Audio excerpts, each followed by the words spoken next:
देखिए, उसके बाद ये तीसरा पार्ट देखिएगा। तो आज की वीडियो में हम लोग समझेंगे कंटिन्यूअस टेंस, कंप्लीट।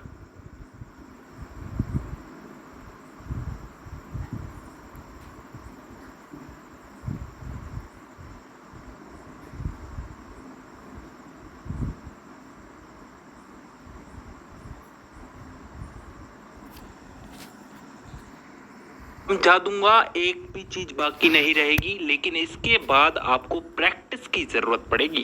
तो ठीक है, शुरू करते हैं। सबसे पहले तो कंटिन्यूअस शब्द का मतलब समझो। काम चल रहा है, कोई भी काम चल रहा है। जैसे मैं खा रहा हूँ, पी रहा हूँ, नाच रहा हूँ, ये सारे काम किस में हो रहे हैं? प्रेजेंट में, आज में। तो इसे किस में गिना जाएगा? प्रेजेंट कंटिन्यूअस में। ठीक है, ये हो गया एक भाग। अब इसी चीज को हम कल पे अप्लाई करते हैं, आने वाले कल पे। अगर हम आने वाले कल में इसी चीज को बोलें तो कैसे बोलेंगे? कि कल मैं नाच रहा था, कल मैं खा रहा था, कल मैं पढ़ रहा था, वगैरह वगैरह। मतलब जो ये चीजें थी सारी, ये कल हो रही थी, कल ये चीजें कंटिन्यू थी, और इसे मैं आज बता रहा हूं। तो इसे किस में गिना जाएगा?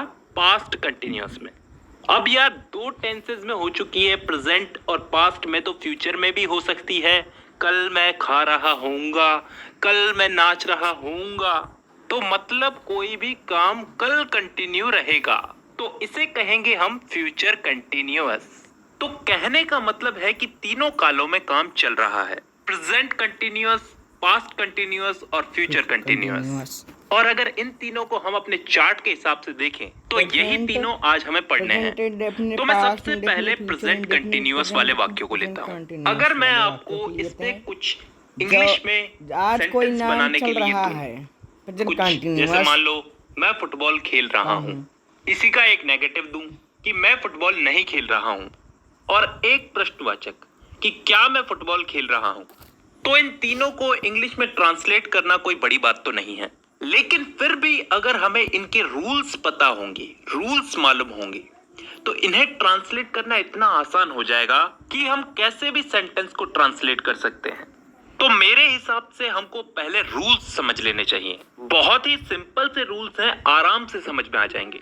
सबसे पहला और इम्पोर्टेंट रूल कि भैया कोई भी काम चल रहा है तो ING वर्ब की फर्स्ट फॉर्म के साथ जुड़ेगा, जैसे ईटिंग, ड्रिंकिंग, डांसिंग वगैरह वगैरह।